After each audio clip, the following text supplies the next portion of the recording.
Pleasance Hardware has been in the Richmond market since 1915. We have 7 local hardware stores, ACE affiliated.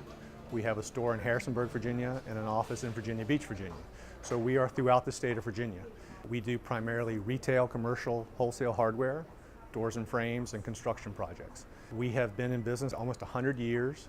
We have over that time employed thousands of people at our locations and invested tens of thousands, if not hundreds of thousands of dollars back in the communities. We consider ourselves to be Richmond's hardware store. I think local retail in a community is critically important. If you think about if you drive down a main street, USA, what do you have? You have businesses. You have a place where people shop, get their hair done, get their hair cut, buy their groceries, go out to lunch. And if you notice a common thread, a common theme amongst all those businesses, it's that when you walk into them, people know one another. They're neighbors, they're friends, they're frequent customers. Here at Pleasance, we have husbands and wives, fathers and sons, cousins, nephews, nieces. We are a family, not only in terms of biological family, but also in terms of a community. I think that's what Main Street is. It's a family community, and I think any thriving, vibrant Main Street has that at its essence. Bricks and mortar retailers, small local businesses in the community obviously hire local people, invest money in the local community. Their taxes go back into the local community. And I think I read somewhere that for every dollar that's spent at a local retailer, 68 cents stays in the community. That's vitally important for the goods and services that are in that community, for the schools in the community, for the employment base in the community, all those things that make a community what it is.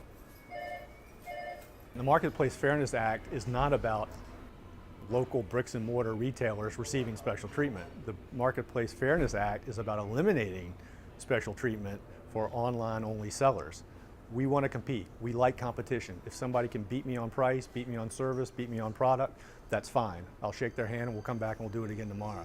But when they're getting an advantage over me to a significant degree that I cannot compete with, that's not fair. The Marketplace Fairness Act is looking to address in part the fact that hundreds of millions of dollars right now are not collected in sales tax. As a state, Virginia could use that money to support road initiatives, local community initiatives, services throughout the local community, throughout the state.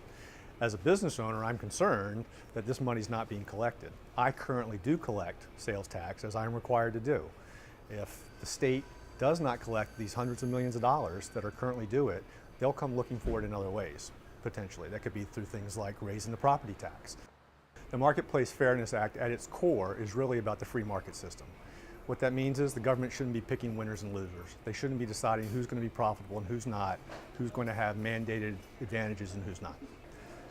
As a business executive and a hardware store owner in Richmond, Virginia with 8 hardware stores, if I could give the members of Congress one thing, it would be a level. To remind them that everything's better when it's level. And when things aren't level, they don't last.